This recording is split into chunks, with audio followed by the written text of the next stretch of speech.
what comes to mind, I've the space online to abuse different genders. I don't know if I'm correct according to you. Yeah, so that is what comes to mind. However, I guess it can be controlled as well in terms of maybe people being educated on how to use social media in a positive way, and also people being motivated to use it as a tool that is more productive than abusive. Yeah. The first thing that comes into my mind ni about body shaming. Unapata there are some people who really likes body shaming watu, like anaona mtu venye anakaa anataka tu give an opinion about body ya mtu without knowing that there are very many predisposing factors zenye zinafanyaga mtu akuwe na a certain body type, na kuna wenye they cannot help it. Maybe cyberbullying and the way vile watu tusi wasichana hivyo online based on their clothing or vitu kama hizo. Basically, every gender is susceptible to abuse. I don't think I doubt it's a thing of one gender. So yeah, maybe the statistics may actually say more, but I think every gender is prone to cyberbullying. You know, when it comes to gender, we are talking about both the female and the male.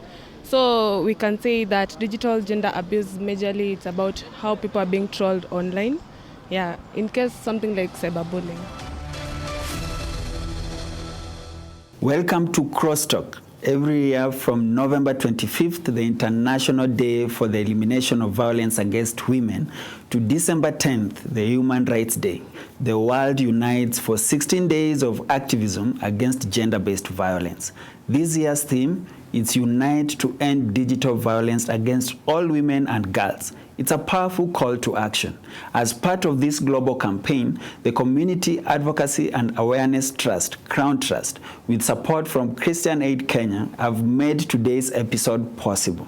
CRAWN Trust is a women-led organization established in 2010. Its mission is to promote citizens' awareness of their human rights and to advance gender equality in all areas of their life, be it political, socio-economic, and cultural, as enshrined in our Kenya's 2010 Constitution. To reaffirm their commitment to preventing violence, protecting those at risk, and supporting survivors, CRAWN Trust has brought together a panel of gender equality advocates and champions because they believe that real change begins with a conversation. So today we discuss faith in action.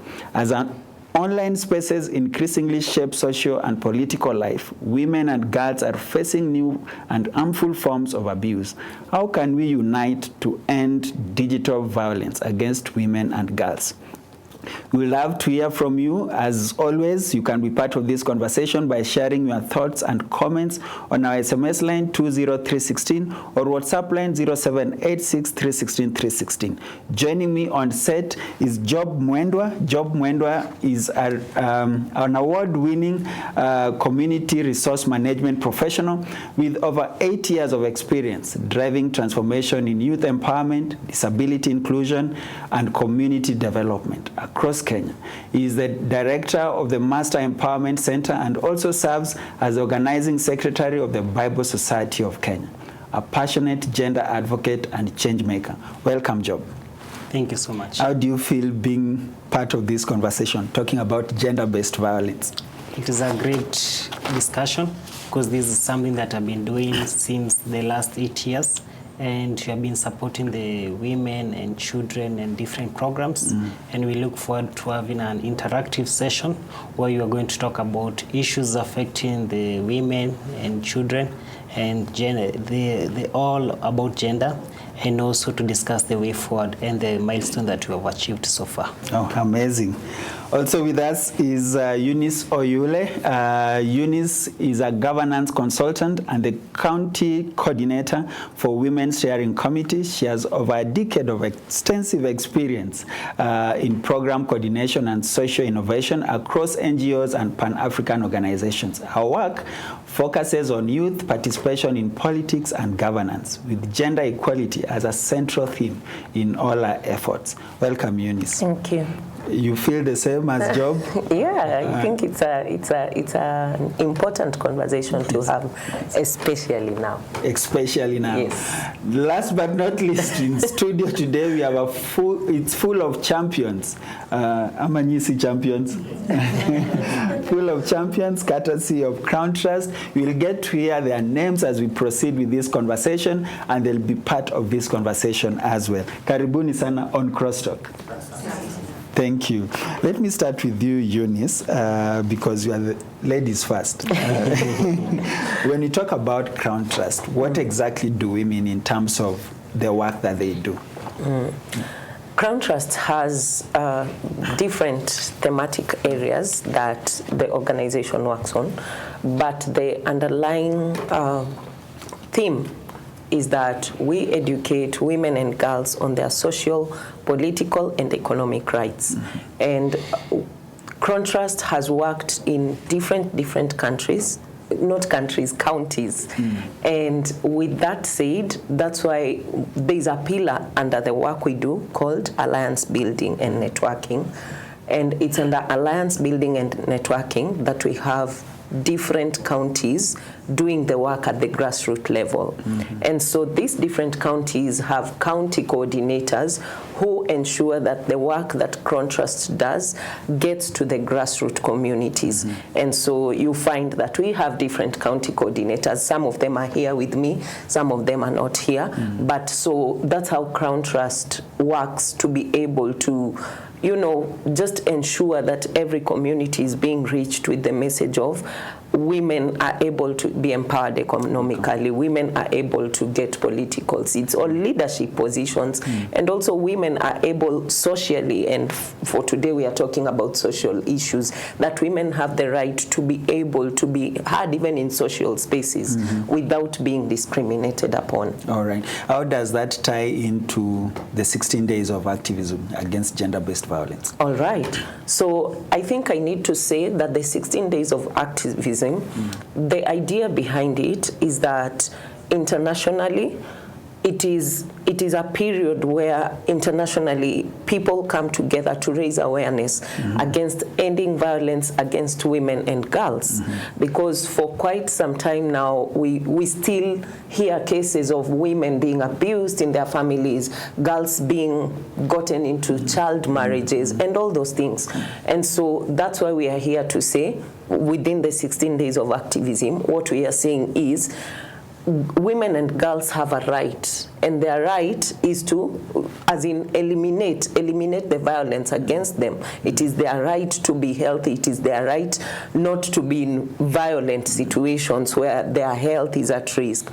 Their mental health is also at risk, because these are underlying issues that make them not to be able to participate in society like men. And so 16 days of activism, how it ties to the work we do is that we are in the space of advocating for women and girls to be able to be listened to. And so because of that, we are joining in the campaign to be able to say, this is our stand as Crown Trust, this is our stand as Christian Aid, and this is our stand as county coordinators, because we also have people we represent in our communities that go through these things, and it's affecting them. All right. We'll speak to some of the effects that you've mentioned, some psychological.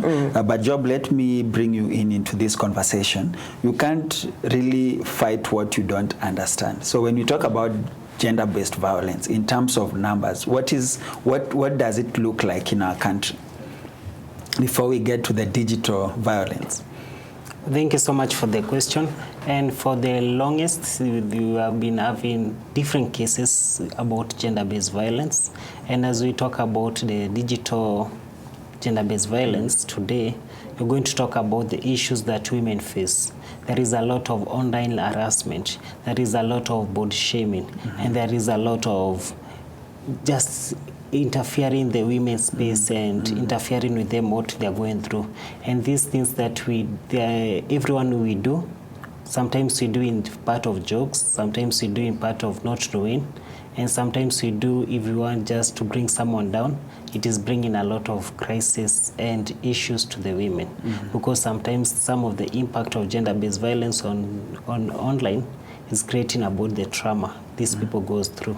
We have both also the economic perspective about it. We are losing a lot because in case this woman was doing in a business and all of us were interfering in the business, if it's a musician or someone, we're going to affect the well-being of that person. So I can say now currently we have a decline in the gender-based violence compared a few years ago, but there is a room of improvement and there is a lot that we need to do, and also handling of these cases that is happening. We need a fast way of handling, just not dealing in the court processes and also in our law, in the judiciary part of it. Eunice, when we talk about having low numbers being witnessed on gender-based violence, we would assume that's offline. Does it mean that that now has transcended to online? That now we are witnessing more violence online than before? I was saying that previously we didn't used to experience a lot of violence online because not so many people had started participating actively online. But now that everyone is online, if you give dumb people that tool, they will mess it up, because whenever purpose is not known, like people have to abuse something. And so with that,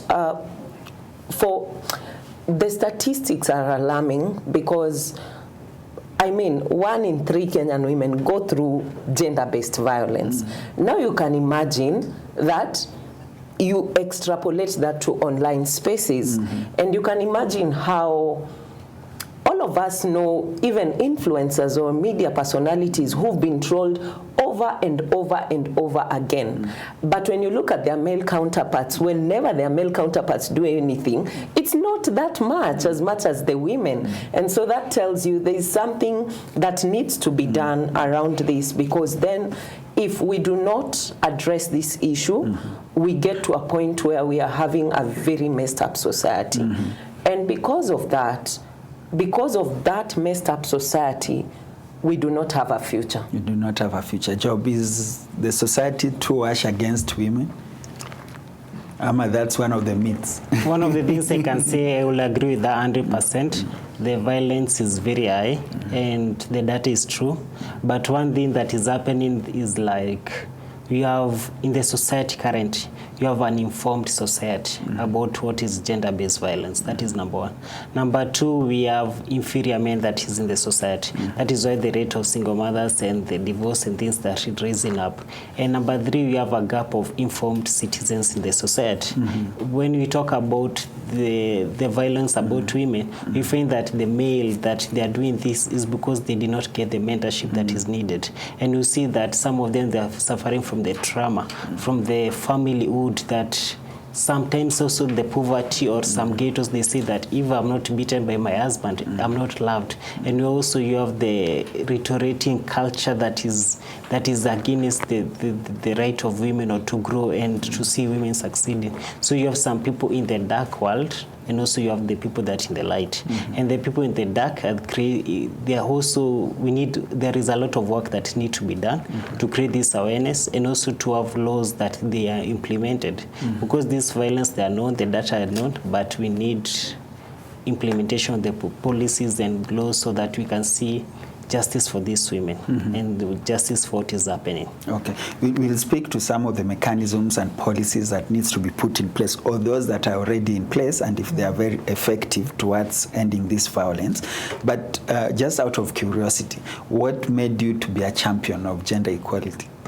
One of the things that motivated me to be a champion, number one, I'm one of the members of, I've done community resource management, and this is something that I've studied and something that I've done. Number two, when you empower a woman, you empower community. When you see all the women in leaders, even though Tanzania, they are bringing the women face down, but I can say women, they are doing amazing, both in the policy, in the judiciary. Even when you see the judiciary, she did amazing work when she was a jack, and currently she's doing amazing work to support the policies and the rights of women. And lastly is because our organization, we do a lot of capacity building for women, for children living with disability. So when we, in our community, we see 90% of these parents of children living with disability are single mothers. And through that, I started giving them technical skills and giving them psychosocial skills and support. And through that, I've been able also to help them to get justice, and also the process of getting justice through working with FIDA and other partners that deal with women. And I've seen if you empower women in the society, you're going to have a better country and a better society. And now we need to empower them, and they need also their voice be heard, because these are change makers. Because if you empower them, they will be participate in the economic, in the table banking, they will participate in the society building. But if you bring them down, the society is very unequal. So through the impact I've seen, through the women I've empowered, the outcome I've received, and the voice, the work they are doing in this society and the nation, that is one of the things that make me believe that when you empower women, empower the society. Because when we look at our country, some of the world winning, they are women. Even our Sylvia was the senior person in Safaricom, but was poached to Uganda. And we'll see in the country that they are running the economy. But also we need a place that we need equality on this. All right, we'll speak about that. Let me come to you, because you have the mic. But more or like the same question. Do you feel like the society is harsh towards women? Yeah, true. Maybe your name and then what you do. My name is Madam Loslin Karithi, HSC. I feel that our society all through has been patriarchal in nature, and gender-based issues have always been there since time immemorial. But it's unfortunate that they have now been accelerated by the social media, whereby we are exposed now. Initially, it used to happen just within the cycle, the home cycle or the community. But now, people from Uganda, Tanzania, all around the world are able to, are being engaged in gender-based violence. And it's actually being accelerated at a very high rate. Okay. And not unless something now is done to curb it, you would be having the next major issue, because it is the main cause now for depression, another mental illness that we are having around here. Okay. Thank you. All right. We'll come back to what needs to be done, and maybe some practical issues that we can do.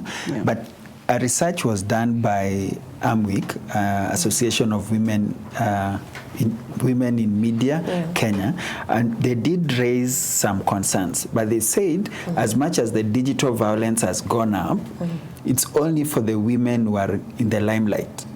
So it's more for the political players or lawyers or doctors. You will rarely talk about general population, but very specific cadre of women. Is that true?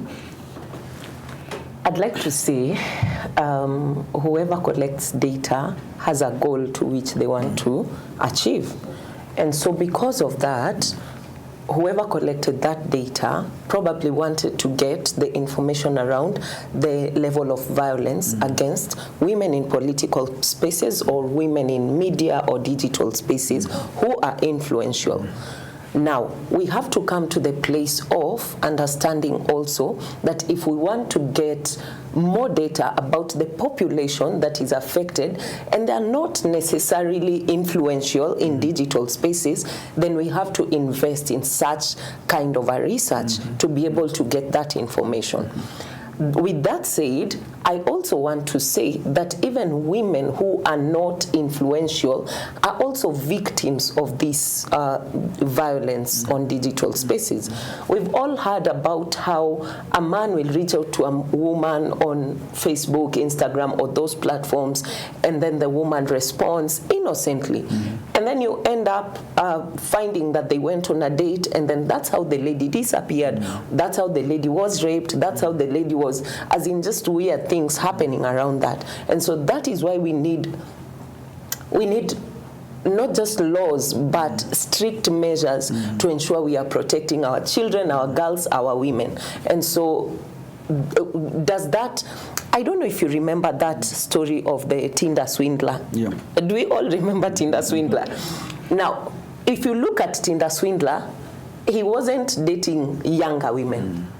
he was dating older women who also became victims. And so that just shows you how digital spaces, when they are not, when it is not, when we don't have laws or safeguard around this space, it will be bad. All right. And it will be bad because not just for women right now, but if women realize that that's the game, then we are in for it. It's not gonna be nice. It's not gonna be nice. Yeah. And she continues to say it's not gonna be nice. The future doesn't look so bright if this continues to happen. But Job, 16 days of activism. This is an annual event, and I think we are in our 30+ years of celebrating this, right? How comes every year we have this kind of targeted campaigns, but what we are campaigning against doesn't seem to go down? I will disagree with your part of it, because every year when we're celebrating 16 days of activism, there is a theme that you celebrate. Yeah. And if you have a theme that you celebrate, there are some policies, some laws, and some implementation they normally go through. And through that years that you have been celebrating about it, you have seen a lot of increase, a lot of improvement. You have seen the two-third rules. You have seen celebrating the different things that it is happening. And every year we normally celebrate what we feel that is the need that now we need to address. And I normally appreciate 16 days of activism because we concentrate on a particular thing and we see the impact on it. Like currently we are concentrating on about the gender-based violence on women on digital space. And now we need to end on it. We need also to have policies and also mechanism that is going to address it. Not policies that are against us to express ourselves, but we need policies and structures that are going to protect the women and the space that we have. One of the things I celebrate these days is that we have now women in leadership. We have women that are supported in political wise. You have women that are supported also in the economic, and they are growing. And through that, you have seen a lot of organizations and campaigns and structures being set up, because that we have now women in governance, that you have a group that can support them. So you can see you have received improvement in our country. You have seen the growth in the last days. You have celebrating the 16 days of activism. And also this year, I believe there is a lot of impact is going to come up. People are going to learn a lot about the violence, and also are going to change the conversation that we need to change now. From the church, from the pulpit, that this is what we need now, and we need to respect this. Because I believe now even you have church, that you have women being church leaders and pastors. A few years we did not have them. And it's because through speaking out and sharing and bringing this conversation to the tables. Okay. We'll talk about empowerment in a short while and what is that doing to the boy child. But Lizzie, let me bring you in. Maybe you can just pass mic to her. We are looking at an aspect of abuse that used to happen offline has now moved to online.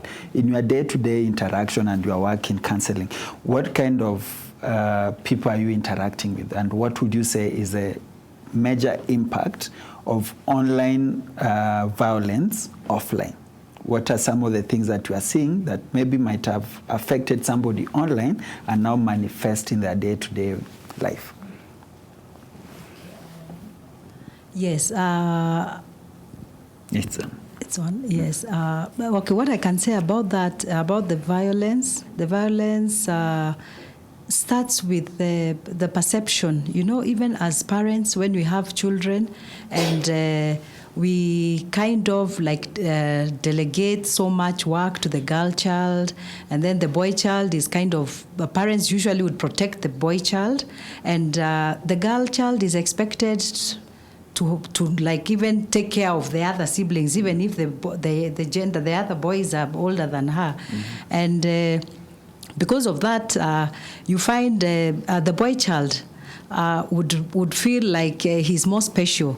So that would come up even when people are in relationships, probably in marriage, and you feel like this male, the husband would feel like entitled, like now the wife, he expects certain duties, certain roles that she should play, irrespective of if they are even doing the same work. If probably she's also a working lady, just like he may be working. When they come back home, you find the husband will stretch on the couch and the wife should do everything else. So some of these things, in turn, you find people feel, especially the female gender feels oppressed, and you find these are the people now who come because what happens in counseling, you find these things have gone on for so long, and it all starts with childhood trauma and expectations of society, and so you find this, it's like it reaches the epitome, it's like it just bursts, you know. But when they come for counseling, actually it is like it's enough is enough. Yes, so you find even the same situation where the wife is not able to approach the husband, so she will be on social media talking about men, and so at the end of the day you analyze where is this coming from. So you find the other men now on the social media would they don't understand, of course they don't know what is happening, and there will be a lot of negative response. Yes, so there's always a story behind everything. In short. All right. Yeah. Okay, let's find that story from Dennis. Dennis, you are an ICT expert, and we are talking about digital violence, maybe from a layman point of view. But you as an expert, how does this violence manifest online? Maybe you've interacted. Yeah. So thank you for this. TFGBV comes in different forms. That is, we have cyberbullying, we have stalking, and we also have hacking, where people access your device without your consent. Yeah, so I think we need to raise awareness. Among the ways to counter this is by raising awareness, having cybersecurity trainings. Yeah. Okay. Yes. Eunice, one of the things that Dennis has mentioned is more of cyberbullying, and even with the passing of the cyber computer misuse and cyber crimes bill that was before Parliament and now was ascended, and the courts have put some section into hold, came literally from a push of women leaders that felt that they were being bullied online. So they had to put a mechanism to stop that. But some people feel like as much as we put mechanism, we are also silencing the voices that are contrary to what we stand for. So how comes that we only push when it affects us, then now we put laws against it? Oh, wow. It's a long journey. Yes. If you remember during the Gen Z protests, Kenyans were so furious. And Kenyans were like, put their number online. We want to greet them. And we all know the meaning of greeting in Kenya. But that's number one. And we are a very, what do I say? We are a very, for lack of a better word, vibrant generation in Kenya. And I can say or tell, we are leading a certain revolution in Africa that has never been seen. And because of that, we believe that we deserve good governance.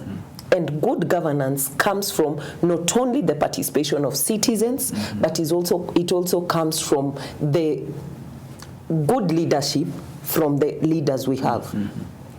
Now, the reason why they were facing the backlash is because of the laws they've been passing without us consenting to those laws. Sorry, guys, I'm very passionate about this topic. Speak it out. Because, yes, they were violating the agreement we have. And part of the agreement we have with our lawmakers is the Constitution. And so because of that, that's where now Kenyans decided, you know what, you cannot represent us, we will tell you what we need. And you have to be accountable. So if you remember during that time, any corrupt thing that was going on in government, we always had intel from citizens. With that, we remember the death of, what was his name? The one in police station? Yes, Which one? yes. Okay. Yes. he was killed in a police station, and because of that there was another uproar. But you can see all these things are happening because Kenyans are tired of bad governance. Now I want you to see how these things connect to each other. Okay. The reason why these cybercrime laws came up was to safeguard us on digital spaces. Now, whether it's female MPs who came forward and said we want stringent measures on this, I don't know if I'll agree with that. In fact, the laws in the Cybercrime Act that we have around safeguarding women, they are very important. And because I have delved deeper into this thing, as a church, what we do in my church, what we do is we are out there to educate citizens in our church of what these laws mean. Now, when you look at the Cybercrime Act and the amendments that were brought, please allow me to explain. Explain. So when you look at the amendments are few amendments to the cybercrime law that was there in 2018. Yeah. The person who came up with the amendment is the Wajir MP.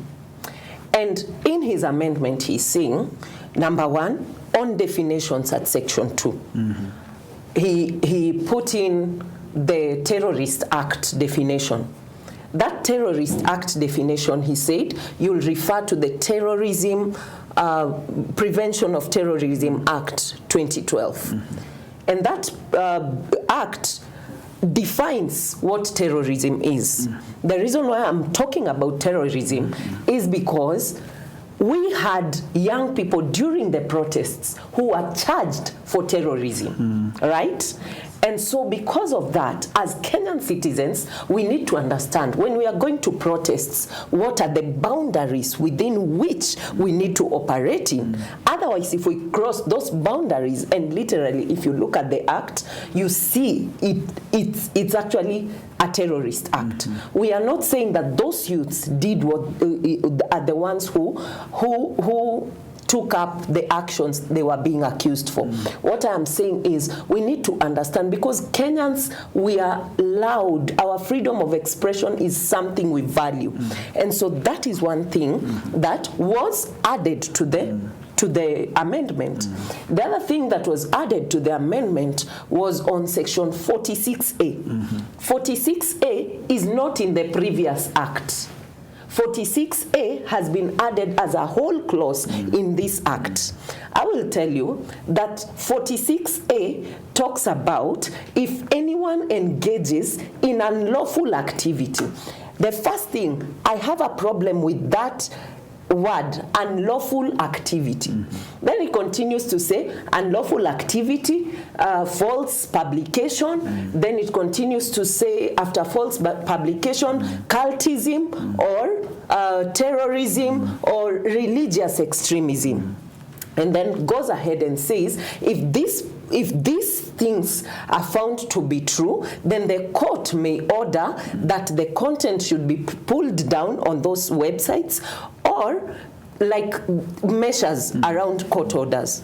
Now, the catch on that 46 clause is that the second place, they say that regardless of these people who perpetrate these issues, the NC4, the committee or the secretariat, should be given the authority to go ahead and pull down any content. Now, that is the catch.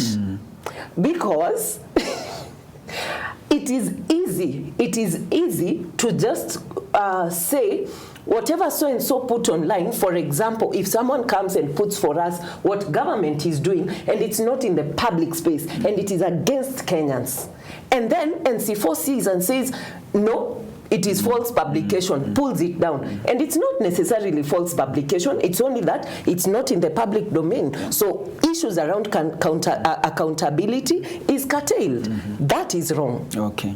Yeah, because again, as you've mentioned in terms of legal activities and the definition of it, then also that is left to the NC4.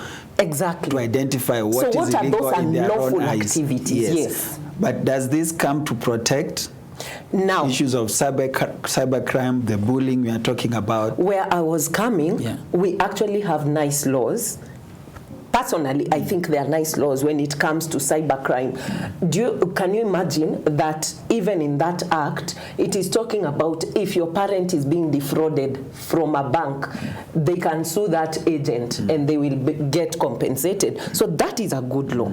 But the problem with which I have is on these small amendments that have been made that is so hard for citizens to notice because also the law language, not everyone will understand it. And finally, John Paul, if you allow me, I wanted to say that the amendment talks about, and this is where Kenyans are protesting against, the freedom of expression on that 46A, but also Article 24 of the Constitution talks about the clauses in the Constitution. Some of them can be limited when it comes to certain aspects of the law. Now, in this specific one, they said how we are limiting Article 33 of the Constitution, which is on freedom of expression, is that we are saying if you talk online and your content is hate speech, that is an offense.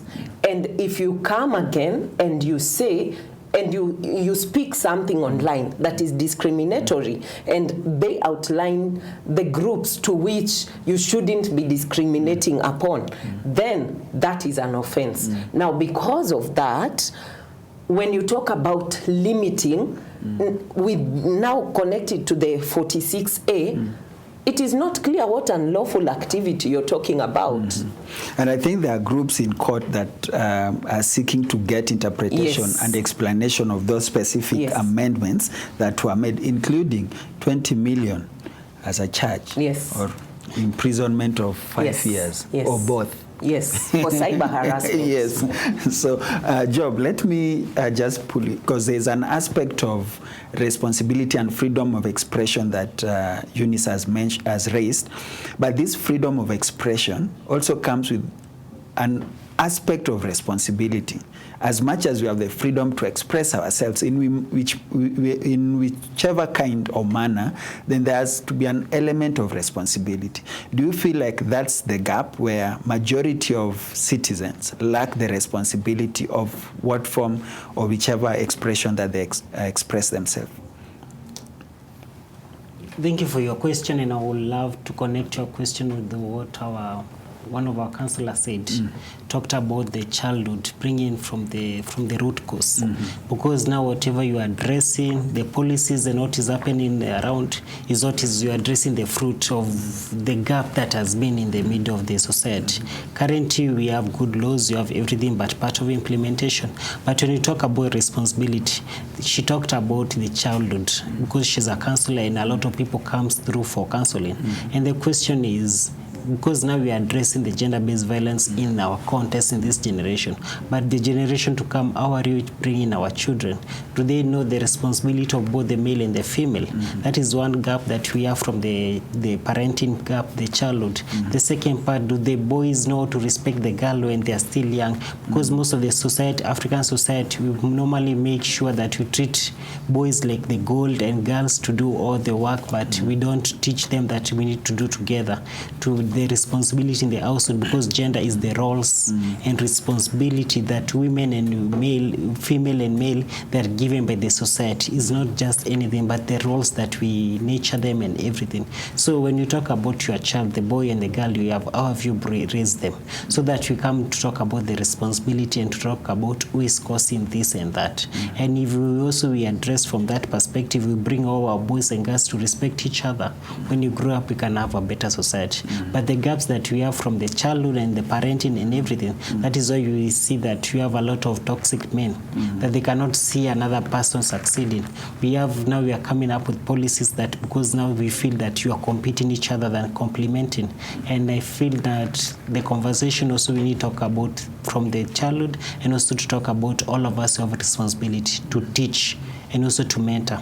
And also part of it, because the theme is also about faith and gender, is about you have over 275 TV stations that is owned by church, but you'll see 95% is about preaching. The question is, how many talk about the policies, the laws, and also how many of them talk about how to bring up a child very well, and the parenting, and also about the responsibility of each and every one of us. So I feel that we need a collective responsibility, that we need to talk about this. Okay. We need to teach about the society about this, and we also need to talk about the governance and the rules, and also as I finish whatever she's talking about, the government of us is trying to bring us down, not to speak out, and also the freedom of expression is like being cut about it. Also the same cyber crimes and everything, and also all of us I'm supporting to bring down the policies, because whatever he's talking about is like we are going to become the next Tanzania or Uganda, where the internet will be shut down and everything because the government doesn't want us to speak about it. All right.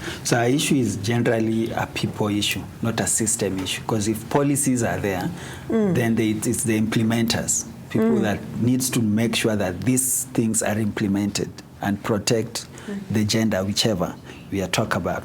Let me allow you to cool down first, then I'll come back. Let me have Susan, then I'll come to Bunge here. So Susan, when you listen to what we are discussing, do you think that there's an overlap when it comes to issues of gender and equality? I don't think there's, okay, I think yes, picking from my sister here, what she said, there's an overlap between policy and practice, picking from our counselor and my brother here on issues of responsibility and accountability.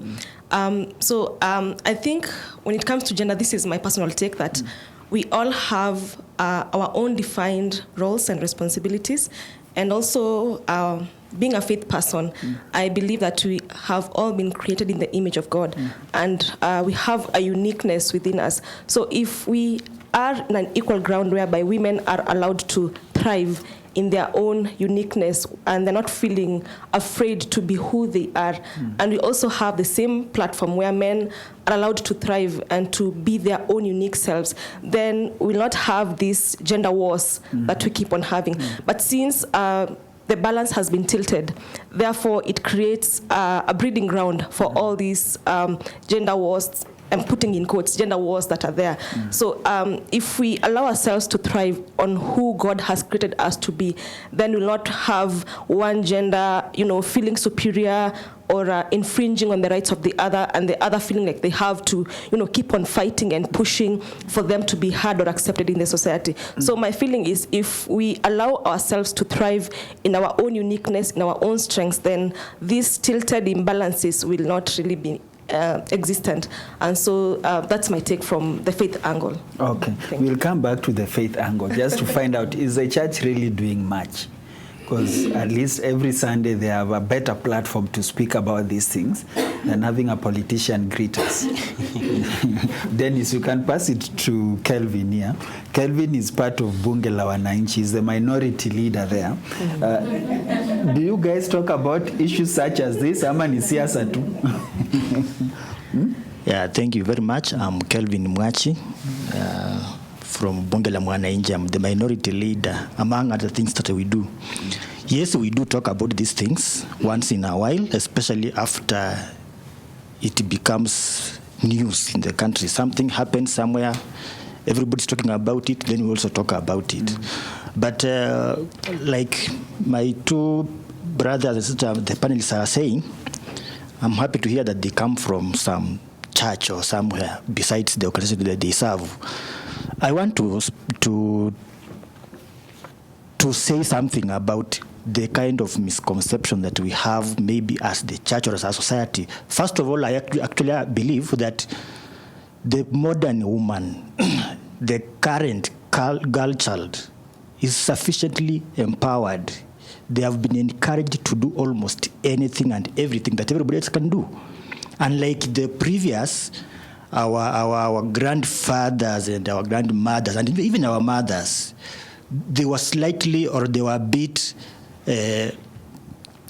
subjected to some some manner of not being able to come up and do whatever they want. But the current lady is sufficiently empowered. That's in my view. But then you realize that one of the things that we have refused to accept, and I want to appeal this to our ladies, the general belief that anything that a man can do, even a woman can do, to be very honest, it is not true.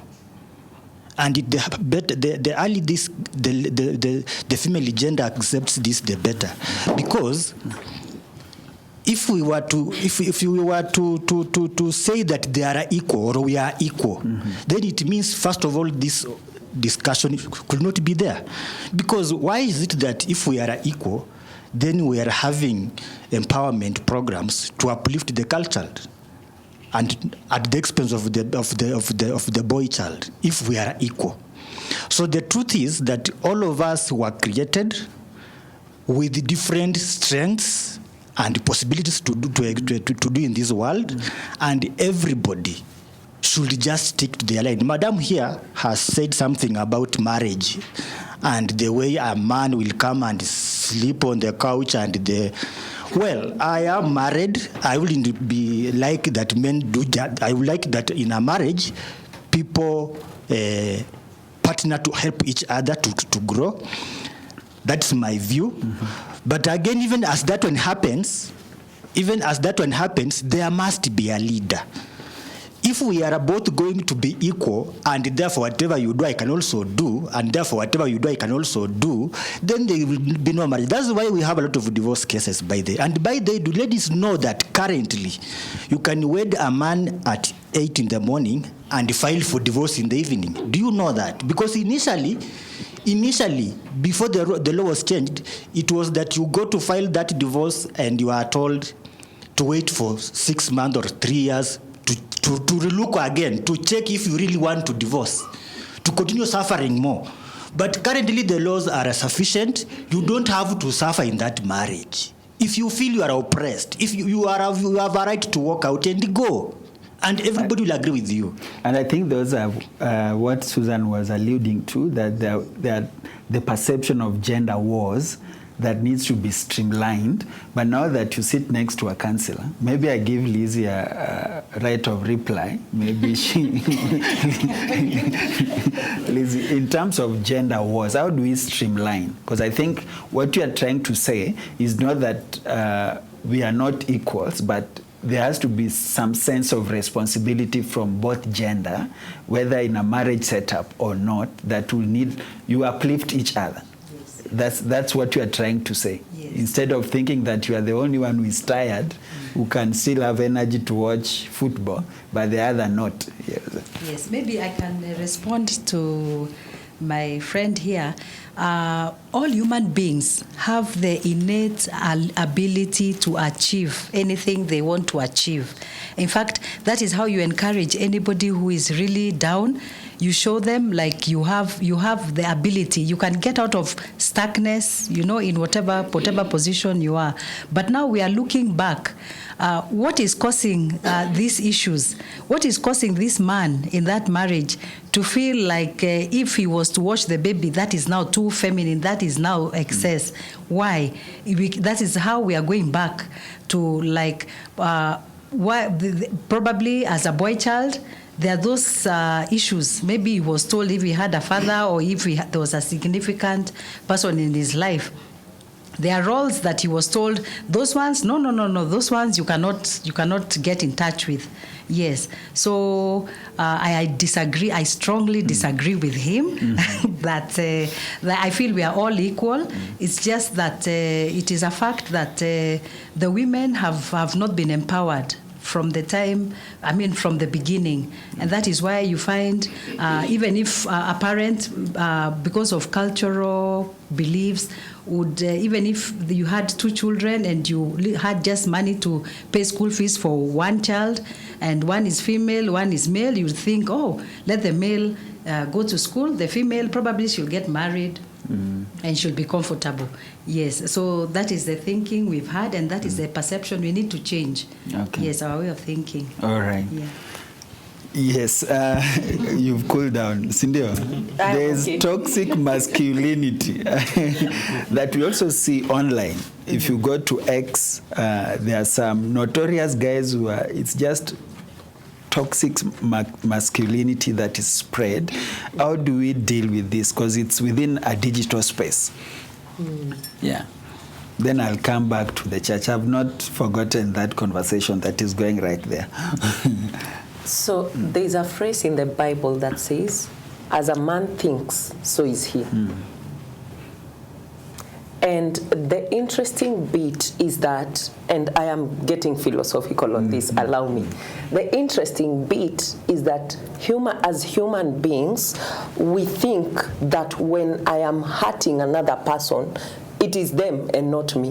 No, it is a mirror that should show you how wicked you are. And so because of that, we have come to a point as a society where we are too selfish that we don't even think how what I am saying will affect that other person. You just think you are here for clout chasing, you are here for likes, you are here for influence, but it's beyond that. So if your influence is used to destroy someone else, then really it is a mirror to show you, no, there's something wrong. You are sick. You are sick in your mind. You need help. Am I right, Lizzie? Yes, you are. It shows you are sick. And so we should actually be able to say anyone who trolls people online should be taken into a mental health care facility. Waangaliwe. Because they are not okay. And so for me, when it comes to toxic masculinity, and even just to add on to the conversation, it's about also how does the society understand equality? Because if there's a misconception around that, then it means we are getting it wrong.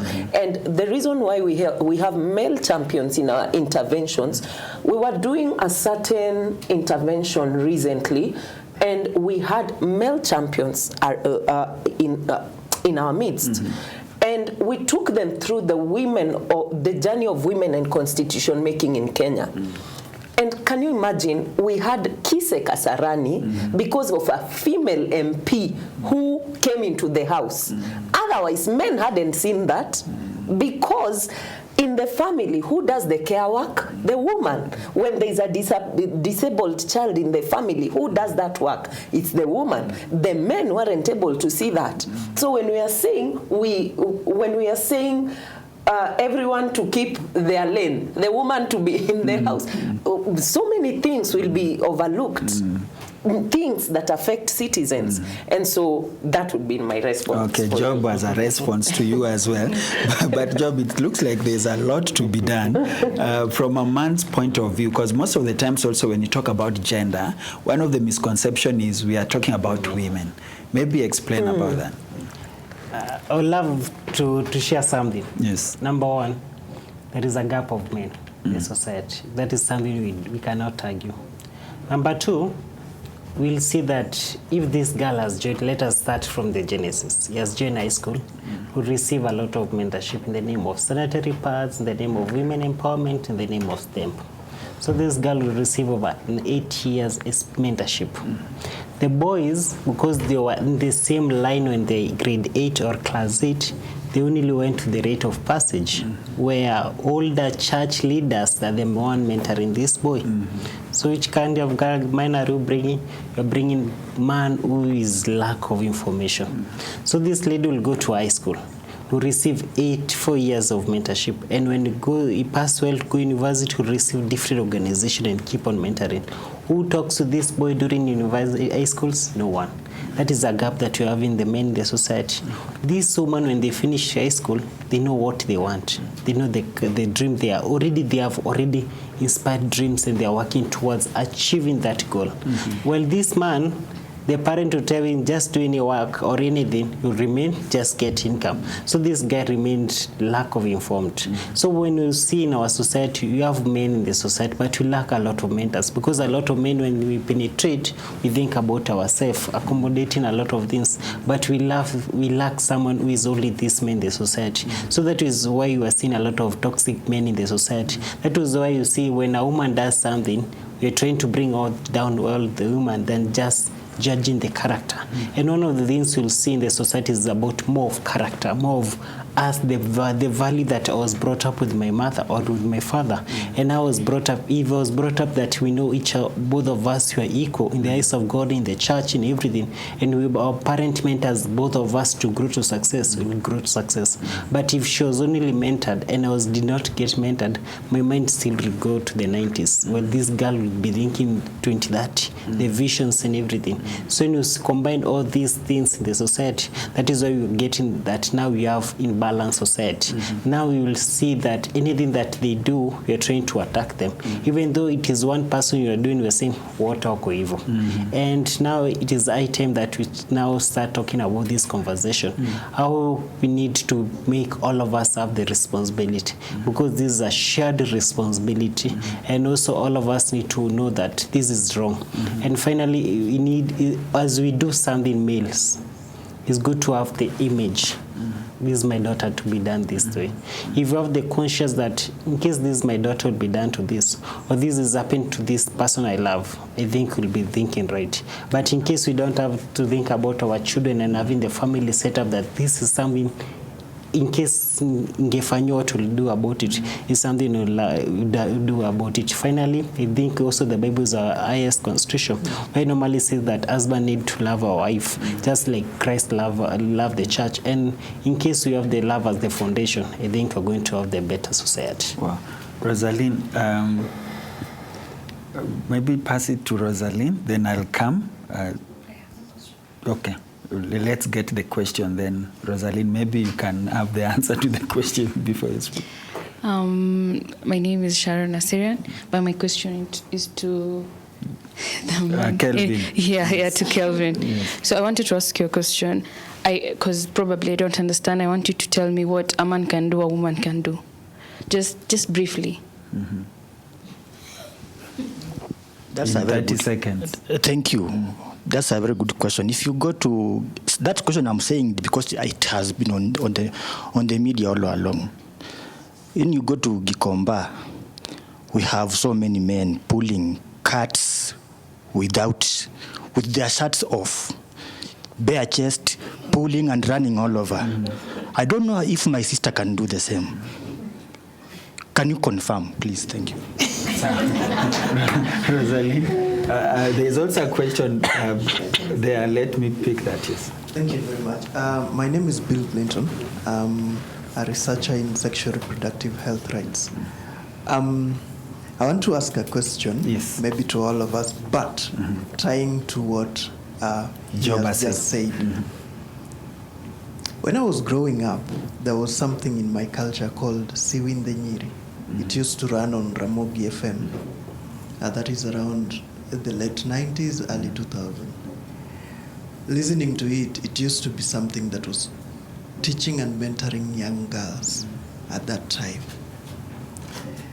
But now, the question that I tend to ask currently, Muso, and now this gender-based and equality topic or theme is currently in our country, is that could it be that for us to achieve that equality, then we also need to bring up and give the boy children a space and a chance and to be mentored so that they don't feel left behind to achieve the balance? Because in my thinking is that all that is coming out from men as toxicity, it's because the men grew up when they were not given the attention, they were left behind. And so if they are also given the chance and mentored, and a sort of these programs that were given since then for the girls is given to the boys, then we can bring up a generation that will be at par when it comes to empowerment. And then that will strike a respect and balance, and there will not be conflict in between. Or is it that there must be that inequality for life to be complete. Rosalind, maybe you can pick whichever you want to answer. But I think Bill is already speaking to some of the practical steps that we can deal with as well. But also you are coming from a church front. Yeah. Is there anything that the church can do? Yes. Yeah, then I'll pick your question as well. Yeah, there is actually quite a lot that the church can do, since they have a major platform where they are able to meet with the youth, with the boy child, on weekly basis. So a lot of sensitization can be done through the pulpits and through other gatherings within the church, encouraging them and telling them the effect of online bullying and cyberbullying that can be done within the church. And people tend to believe their pastors more than like it's gospel truth whenever it comes from the pastor. And so we as pastors, if we keep on encouraging people not to do the cyberbullying part, I believe it is going to have a very, very big effect on the youth that you're having, as well as use the same platform to mentor the boy child, since they also come to church. The youth, actually, if you check the majority of young men between the age of 13 to 18, they really attend church services, and that would be an ideal space where we can mentor them and teach them on equality and respect. And also, God made us in His own image. Yeah, we encourage them that you don't need to bully someone because of his shape, because of his size, and also making them aware that it's criminal offense. I'm also a lecturer in a university where I meet so many young people, and I would wish to see this, that she was talking about law, chapter 16, 46 parts. Majority of us, we are not even aware what is she talking about. Meaning that even if laws are there, policies are being put in place, are the majority aware of what is in those books and the Constitution? What does it say? I would encourage that it be included as part of curriculum. All the way from maybe grade 4 going upwards. If we can teach morals, religion issues in grade 4, we can also teach constitution, so that people can be aware of what is written in those constitutions, and they should go all the way down to the higher institution levels, so that people can be informed, because some of these young men, they are so ignorant of the law until they are caught on the wrong side. That's the time they are like, we are shocked. It's 20 million. I need to pay that. From where? And it was just an ignorant post that they did without checking the implication of what they are doing. So I would say ignorance to the law is not a defense, but how can we curb that ignorance from the young people, from the both policy part of it and the moral part of it, from us as the church, because it will have a positive impact to our society. Please do that, because if you don't do as a church, Gen Zs did tell us they'll occupy the church. Oh, yeah, they did. Yes. Thank you. Maybe get your question. Am I allowed to stand?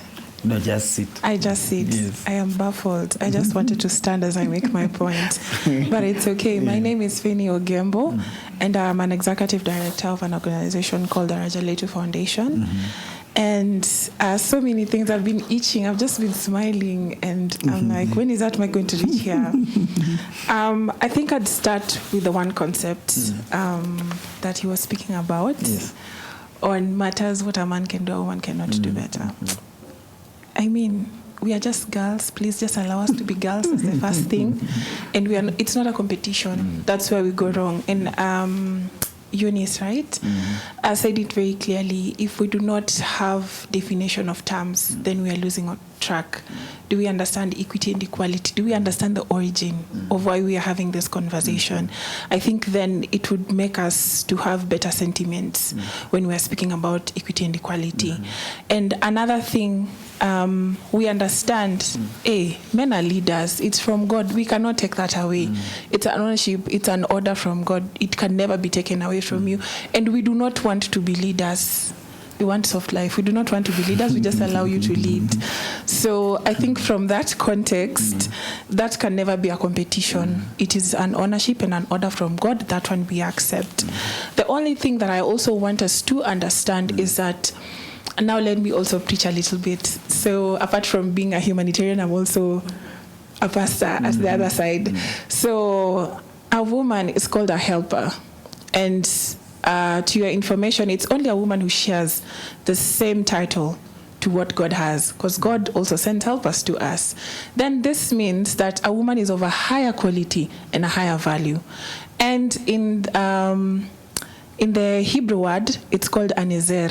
Anezer means someone who has been esteemed, who has qualifications to add on what someone does not have or what someone has, but needs an additional extra hand to be helped on. So we were put in a weaker vessel for us to be able to coexist together. I hope that point is well taken care of. Yes. So when you have a woman, you have an ezer, someone who's been esteemed more to be part of your life and be complete, because God said men cannot be alone. But for us, we can exist. Widows can tell you that further. So my question first is, who is empowering boys? How many men in here have mentees? Job, do you have a mentee? Do you have a mentee? Do you have a mentee? Or your father? Like, do you have someone else you're holding hands? Do you have a mentee then? Yes? Sorry? He does. So in my work and the field that I've done, you find there's a project we were doing on amplifying the voices of girls and young women, and it also involved young boys and men into the conversation. When I am doing mobilization for an activity, I call girls and I'm like, hi, how are you? My name is so-and-so. Are you coming? We're having this event. Where, when, wapi? To me, 2 details, I'm coming. Now you're mobilizing the young men. Unanipea nini? Kwanza they speak sheng, because it's a community setup. Niache mboka yangu, nakuja unanipea. They are not seeing to what the extent of the information they are going to get. Already we have a gap. Already we have a gap. And we'll keep on speaking about our own realities. For me, I have mentees, and I'm pretty sure all the women in here, most of them have mentees. How we confirm? Yes, that smile tells me that they have mentees. It means that we are willing to share the information and you're willing to hold another woman's hand. How possible is that for the boy child? Because for us, we speak our own realities as women to our fellow girls and young women. I don't know how it feels to be an adolescent boy, for crying out loud. Me, I just see I have brothers. I don't know some of the challenges that they go through, and I cannot speak to that, but I can only speak to a reality of an adolescent girl and young woman in the slum or maybe in any other informal settlement, and mentor them and hold their hands. Okay. So there is a gap that we are having, and we need to fill that gap. I feel at times women are given a lot of responsibility, because someone is asking me, so who is mentoring the boy? And this is a man. I'm like, you should be asking yourself that question. Like, who is mentoring the boy child? Who is taking out or pouring out their heart to a fellow young man who needs help, who needs to be worked with? So at times, I feel like we are unfair as a society and as a community. And if we want to raise up boys to be men within our society, we need to take action as men. Men need to take action, to be able to fill the gap. Because already women are doing the job, and we really want to see another woman spur themselves into greater heights. And then I also wanted to speak on the laws that we are speaking about. Recently, there's a research we did, if anyone would love to read the research, on sexual violence online. We did with several countries, not just within Kenya. And we found out that so many girls and young women actually keep quiet about sexual violence that takes place online. But if we speak about our reporting pathways, particularly, if I go report at a local police, imagine, okay, leave alone the normal reporting of when it happens offline, though nowadays we are trying, ile ulikuwa unauliza ulikuwa unavaa nini, unatembea ni saa ngapi, that one leaving aside. You imagine going to report to a local police and someone has harassed you online. What's the possibility of you being listened to and taken seriously? and even action. I'm just that being written as a case. What's the possibility? I'm trying to end up a story at the police station and then you go home. You know. Okay. So in as much as we are still speaking about us trying to move our policies online, I think there's a lot of work that needs to be done in the ground. Okay. We nowadays have our polycares. How effective are they within the setups that we are coming from? And even just talking to our chiefs intentionally. You know, our chiefs, I don't know if you've ever talked to your local chief, but your local chief knows so many marriages that were broken at that local police, station. How well do we equip them to help us, in matters GBV, how to handle, how to report, and how to do all that. But I'm happy for the initiative that is taking place to just not only have the organizational implementation aspect, but also the county being part and intentional about the implementation and actually achieving some of the goals that we want. Yeah. Thank you. Thank you for your contribution. Let me bring Eunice, because you've mentioned reporting mechanisms. How effective are they in our country? Maybe as you respond to what she's raised.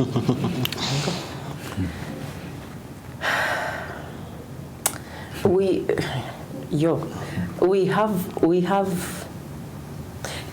are still a long way to go. And the reason I'm saying that is because just reporting for a rape case sometimes is very difficult because even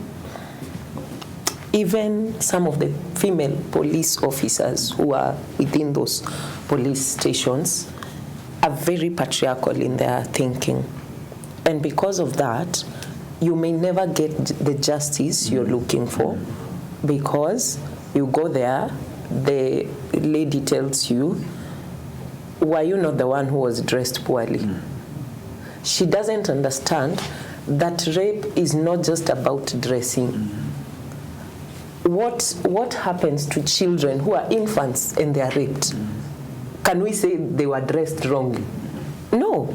It's about the individual it's about the offender and their mental illness that is going on with them. The other thing, the family of the perpetrators will protect, or the family of the victim will protect to ensure that case never gets justice. So it's not just a call for our law enforcers, it is also a call to us as individuals, as families.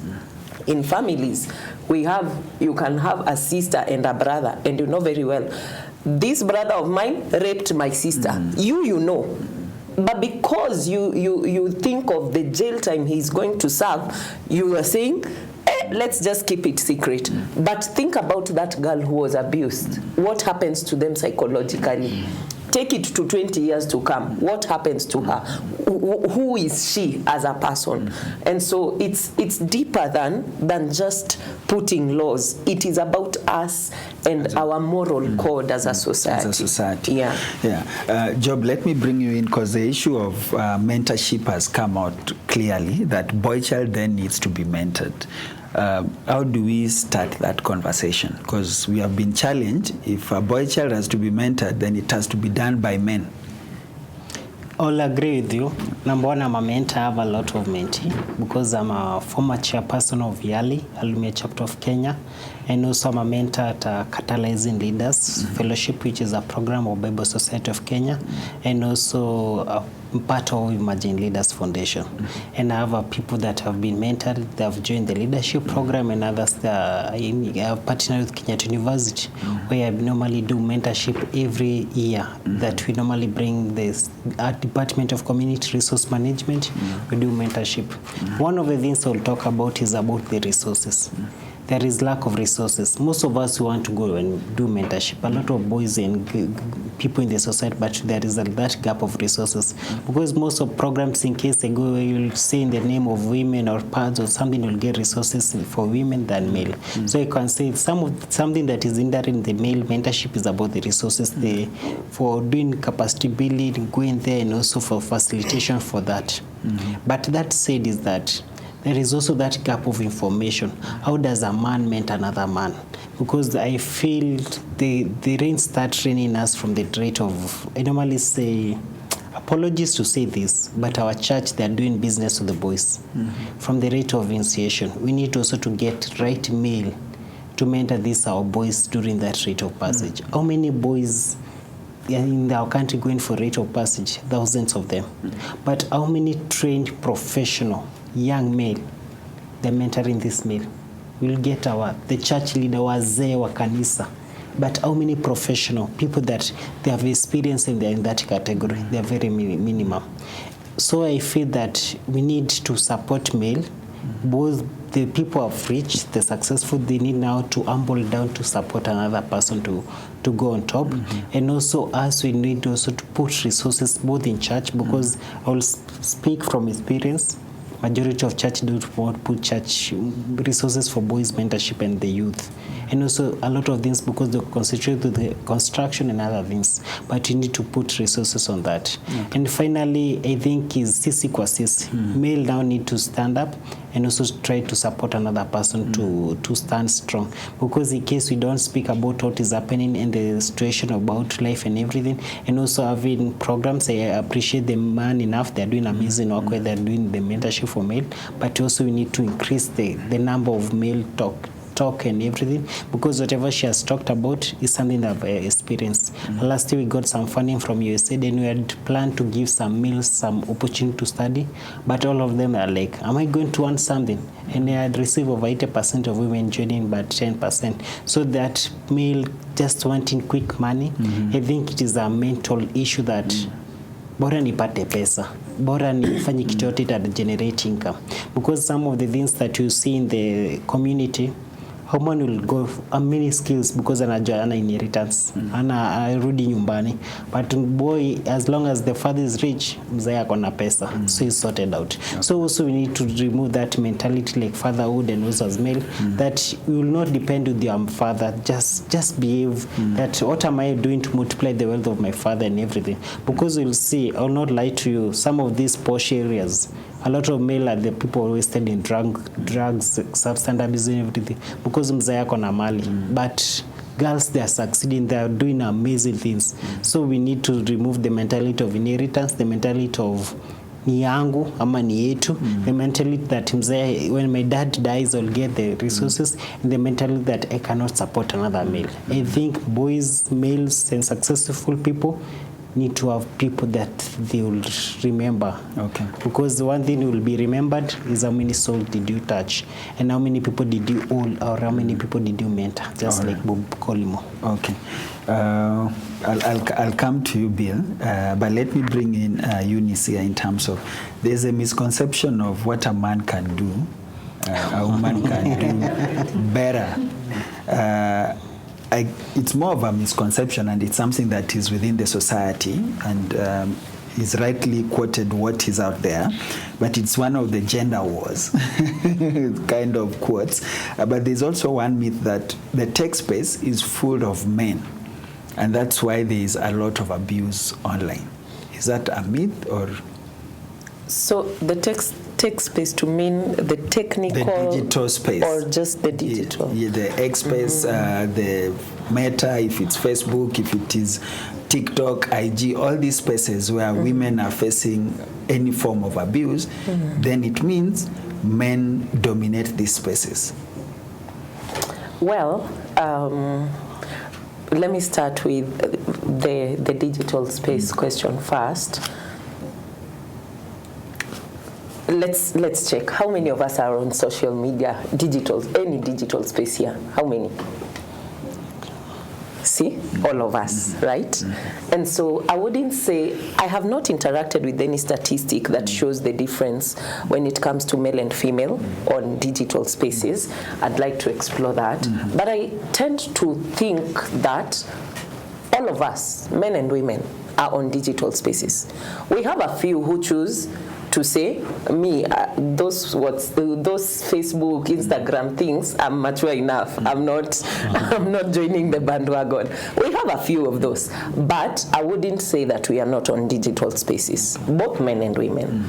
The other thing I would say about that is you have to realize that the digital space has brought in a lot of work for young people, which the government couldn't provide.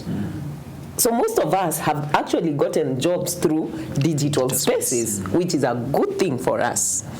And so because of that, now when it comes to men dominating the space, I tend, well, I wouldn't say completely that they do. Okay, but they're the most bullied online. They are. Well, let me say this. About being a bully online, it is not about you being a man or a woman. Even women bully people online. Even both men and women bully people online. It's not whether someone is a man or a woman. The only thing is men exploit it for sexual purposes and sexual harassment, which I have not seen it so much with women.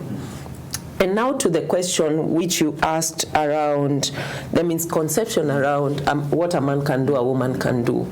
As she said, we need to understand what equity is, and we need to understand what equality is.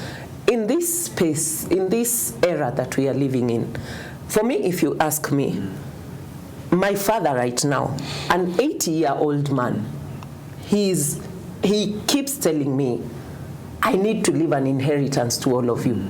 Not just the men in the family, but even us women.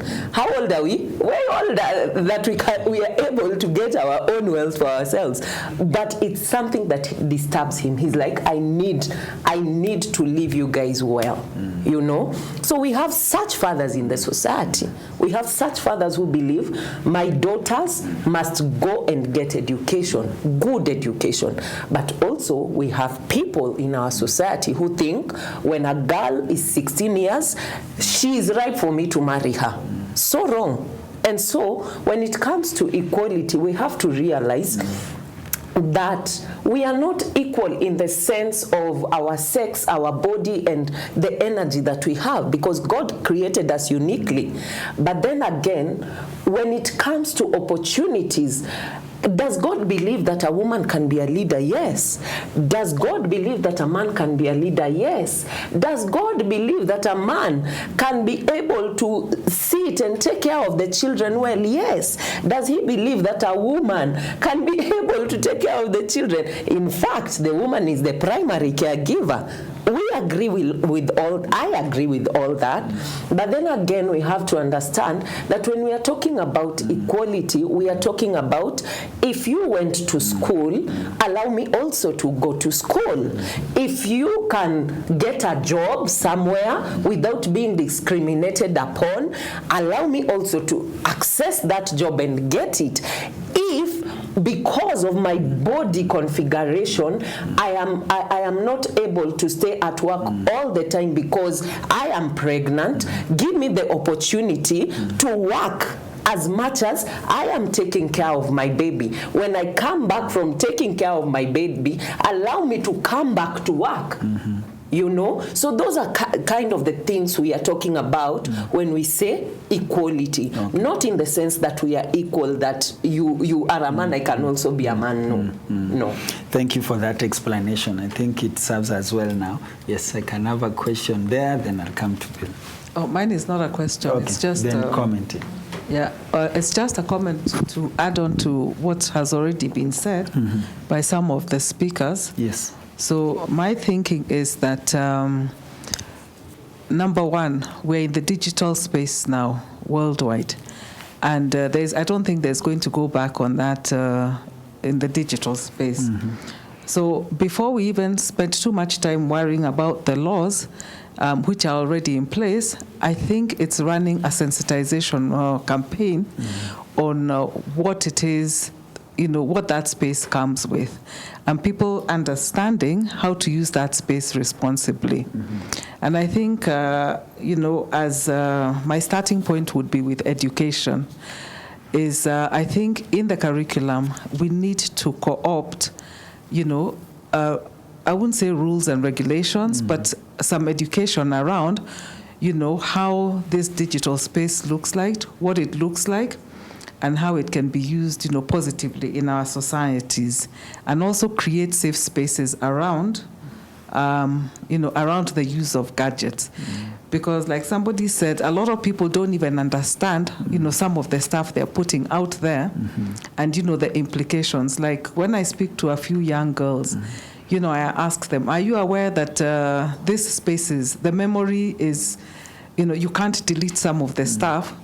And what is important to you at 10, 13, 21, and at 40, you don't want to be carrying that baggage all the way. Mistakes you made when you were 10, 15, you don't want that stuff to come back and haunt you, later in your years. So I think that's the conversation I think we need to start addressing as a country. And there are many ways that can be done. Even if it means engaging, we keep talking about the churches. But my question is, how many people are actually going to those churches? What kind of information is coming out of some of those churches? I have seen some preachers, and the kind of content they are throwing out there, it's more scary than I think what you'd even find in a bar. Because they have an audience, they have an active audience, people are soaking into that stuff.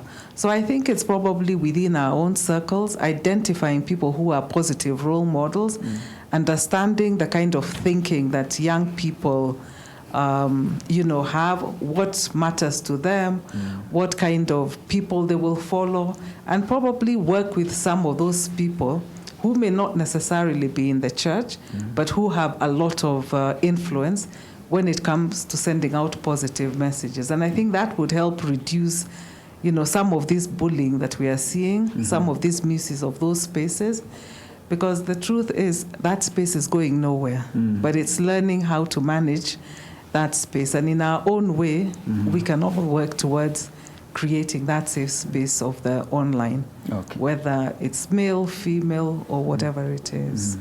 I like that, because then that speaks to the aspect of how then do we stay safe on these platforms. And I think that's the conversation, far and beyond just the laws. How can individuals who are already within those spaces then stay safe? Yeah, thank you for that. Billy, you wanted to say something? Okay, thank you. I wanted to say something about the question you asked Eunice on reporting pathways. Yes. This is something that I've worked firsthand, I have experience in. I tend to do a lot of work within the slums and rural areas when it comes to research and advocacy. So here's the thing. When you say reporting pathways, and the question I do ask is, are we ourselves as citizens ready to report, especially when it comes to sexual violence? Are we ready? We are not. Much of my work has been within Mukuru slums, Kibra, Korogocho, all these informal settlements. I can tell you authoritatively, they are not ready to report. Why? So what is in Because you find, they'll tell you that you'll find a lady there telling you that, you know what, hiyo ni kawaida, mwanamke lazima chapwe. That is them talking. So then you ask, then when it happens, do you report or what do you do? Then you will get that in amongst them, there are people who will just, even if it happens in a family, they'll coin it within the family. It will not even get to the agents or some of the organizations, the CBOs that are there to handle such matters. They don't get it outside there because they'll tell you that when you go even to the chief, they'll tell you that you are destroying your family. So like you are a wife and you've gone to report that maybe the husband has done one or two, then that is you destroying your family. So are we, the citizens, even able or ready to report such things? We are not. Okay. That means then that it continues to be a systemic thing. It grows. It will not go away in time soon. That is one. The other thing is that when you go to those police stations, are they friendly enough? Are they victim friendly enough? They are not. Why? As a government, we have laws, we have policies. And as a policy maker, I can tell you we have them, but we are not implementing them. So if we must then push that agenda, then we have to train our police officers also on how to handle victims and how to also handle the perpetrators and make that environment free and friendly enough to sustain such. That is one. The other one was about mentorship. For far too long, mentorship of the boy child is always dwelling on two things. If I'm wrong, I stand to be corrected. It only dwells on drug abuse and pornography. But how about if we now try to come up with topics that are far away from that? What can we try to connect what the responsibility of a man from the Word of God and the real world, and then try to navigate the diverseness within what happens currently? Because if we continue, when I'm a mentor with over 20 mentees under my name, but here's the thing. Are we going to mentor are we going to keep making drug abuse and substance abuse and pornography our topic of mentoring the boy child? Or are we going to now think of mentoring them on the contemporary lifestyle of the world going forward? So I think I'm trying to think that's something that you policymakers will then have to agree amongst yourself and come up with a policy framework on how to mentor young boys. Yes. And then Susan? maybe before I end, I do say that, and this I'm telling to the generation called Gen Z, not everything is found on Google. Sometimes we need to spend time with the elderly to get the wisdom that is not on Google. So it also becomes challenging to mentor a Gen Z who believes that they know everything, but that is out of ignorance. Because you are not going to mentor somebody who think that you don't know what they know. In so fact, that also is posing a challenge. And they can correct you on the mentorship. Yes. Susan, you did mention about family, but also the role then the church needs to play. As we come towards a close, as we move to these 16 days of activism, what specific things would you want to see done? I'm more family and value-based centered. So for me, I'll take it from the church angle. As I said, I work with the church and faith-based organizations. These values are put in us right from the family.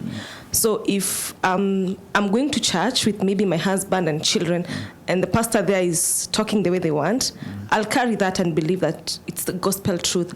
So for me, I believe it needs to start from the pulpit. The pastors that we're having, the church leaders that we're having, they need to set an example. They need to inculcate these values within us. Because if I'm seeing, certain pastor extorted somebody, he was reported with, doing very funny things, I'll carry that and think that that's the gospel truth. So I believe that right from the pulpit, it should come from the pastors, the faith leaders. Let them be accountable even for what they say and what they teach the congregation, because what they say is what we pick and is what we go home with.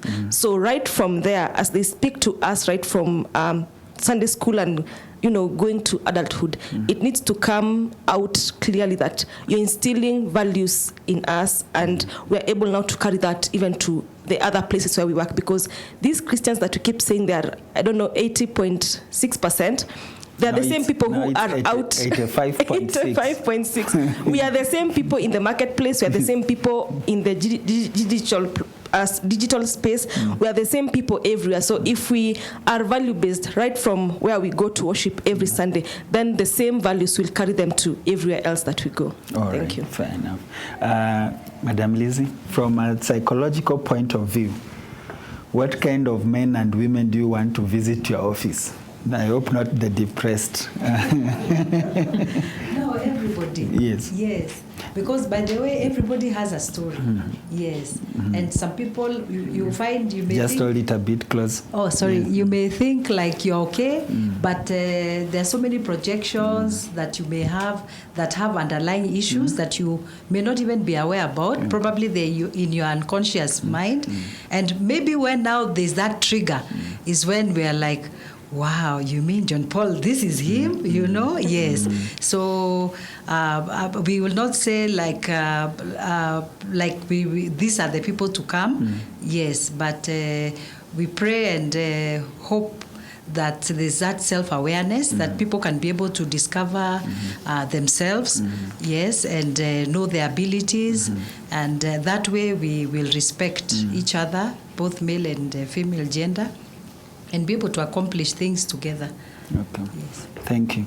Bunge la Wananchi, I hope this will find itself in your paper next week to discuss gender-based violence. Definitely it will find. And let me say something here.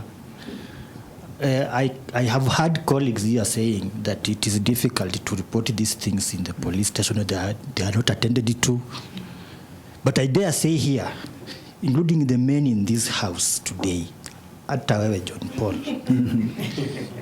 there is nothing that men dread most than being here and behind your mind there is a woman somewhere threatening to report you for any sexual violation towards her.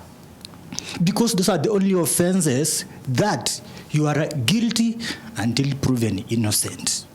To say the truth, if a man, even in your house with your wife, an ordinary common slap, she threatens to take you to call the police, you will have to go down on your knees, because those offenses no man gets free. That's what I know. And if you go to the police stations, there is a special desk. There is a special desk attending to people of that nature. And I have had such kind of an experience before. Not personally. I want to make that clear. I'm a very, I respect the women. But I have had a case in which I went to the police station to attend to a friend, and the ladies put at the desk specifically to attend to the GBV victims. Really, if we are saying that they don't, then unless we are talking about stations for other countries, these ones in Kenya, you are frog-merged very fast. They come for you before you even explain, before they collect the evidence, before they listen to your story. You are like inside. You are supposed to be deported, and you are a Kenyan. So the issue of reporting, honestly, I want us to be very honest. Unless I think yes, there are GBV desks within our police stations that we can affirm. I think the issue is the stigma that comes with it. So you find people are not reporting out of stigma and the issues that we are raising, that the society is still not yet aware that you can report, but also the stigma of what will this do to my family once I expose it. So I think that's the awareness that now we need to start to bring out.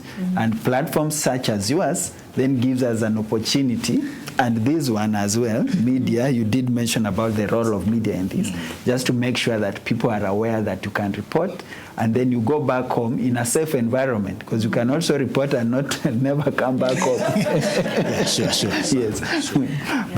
Yes, Rosalind, you are...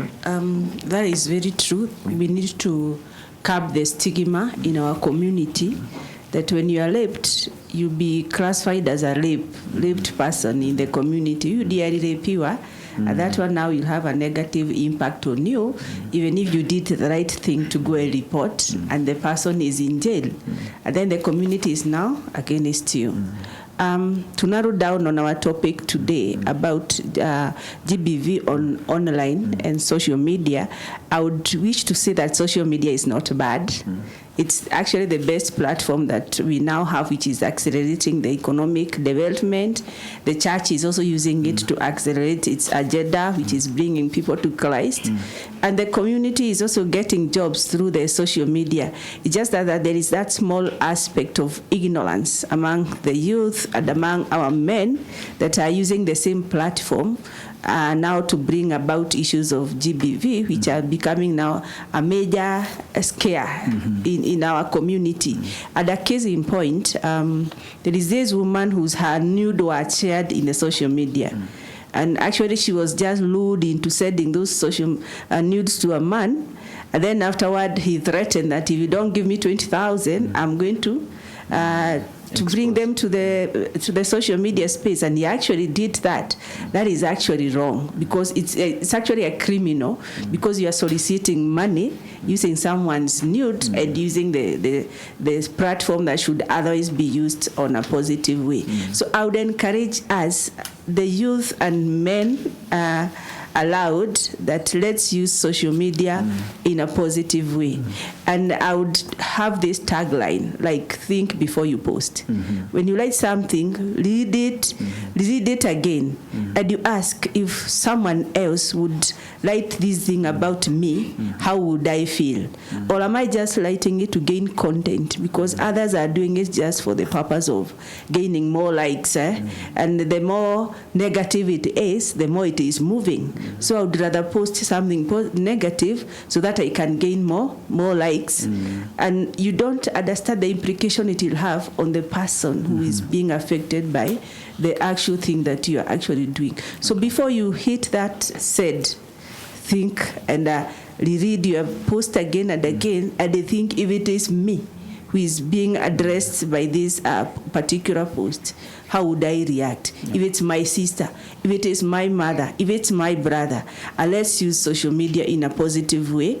And at the same time, I would uphold the government for putting rules if they are meant to protect the community, not themselves. There is a way of protecting ourselves against the community and not protecting the community. I would wish that they come up with rules that protect us all, not just them alone, and that way we'll be having equality in social spaces. Thank you. Thank you. Eunice, as we move to 16 days of activism, what is your major prayer as we wind up? Wow. So as I wind down, I'd like to say, just to respond on what Bill was saying, if a woman in the slum, a young woman, would say that mwanamke lazima achapwe, that only means we have not done enough when it comes to women empowerment. That just, he is a researcher, I am not. He's the one who has said it. It means there's still a lot of work to do. That is number one. Number two, my message would be, let's not be ignorant. The times we are living in requires that we voluntarily seek for information. And the reason why I'm saying this is because this same computer misuse and cybercrime laws, there's something it talks about. It says if you post something online that is capable of causing chaos, panic, or fear, so that can tell you. During protests, we all know that there are some information that is not posted online by our government, but on ground things are different. So I need you to be aware of the laws that are coming in from now onwards. Go deeper into such laws as we move to 16 days of activism. Please support anyone who is doing anything around women. Please support them online, offline. Do you know, if you support them, in short, you're saying, if this woman goes down, it's not safe for me. We are not all safe. If this man goes down, I'm not safe.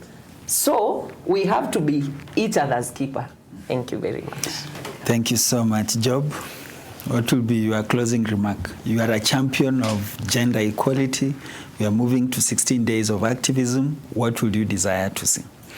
Number one, we need to change the culture of the online perspective, how we normally see it for negative or positive, because it has created impact, it has created businesses, and it has helped to grow the economy. And a lot of young people are employed through online. Number two, we still have a lot of work to be done. Whatever our brothers and sisters have shared in the room is that there is a lot of sexual harassment happening which is unspoken. There is gender-based violence happening which is unspoken. Also in the slums, there is a lot of work to be done. And I call it to be a collective responsibility. To those who are influencers, to all of us, let us speak out about this. Because I believe through speaking out is the time we get solution. Just like in the online TikTok when you saw the child with living disability when he spoke out, and all the Kenyan and Gen Z and the TikToker went to visit, and now people with children living disability started coming out. All of us, in case there is anything that is happening, we need now to speak out. And finally, we need to end the issues that we are fighting the women, and we need to talk about now we are working together with them. And also we need to change the perspective about gender. According to the dictionary and also according to research, gender is just about the roles of both the women and the male in the community. We need just to talk about saying gender is women, everything that we mention gender is women, and now we need to talk about gender as the roles. What are we talking about? The roles of the boys? What are we talking about? The roles of the women? And what are we doing collective in the church and everything? And finally, we have talked about the churches. I believe there is a training for theology some people, pastors, go through. We need also to talk about the gender in the theology. We need to have it as a topic because some pastors and church leaders do not understand what even gender ought and the roles and everything. We need also to start from the pulpit. Let the faith and the teachings come from the pulpit, not just talking about the pulpit, but let them action come from the pulpit, not just everything. So we need to teach them about this role, gender roles and everything. We need to empower church leaders. We need to empower police because even them, they experience this violence among them and they don't speak out. And let us teach, create more awareness. Let us create awareness and teach, and we'll have a better society. I believe there is work of awareness, teaching the members of society and doing advocacy. Let each and every member of the society know about this. As politicians, when they borrow the votes, they come to the machinani and all the. Let this information goes to everyone about the gender roles, about the responsibility, about the violence, and about all this to the grassroots, the members of the society. Thank you so much, Job. Thank you, Eunice, for your participation in this conversation. Thank you, champions, as well, for your conversation. My director has been saying, wind up, wind up, wind up. I think we've even gone past the time, but it is a necessary conversation. And as we've seen, these are conversations that cannot end in one sitting. So we need to have another one.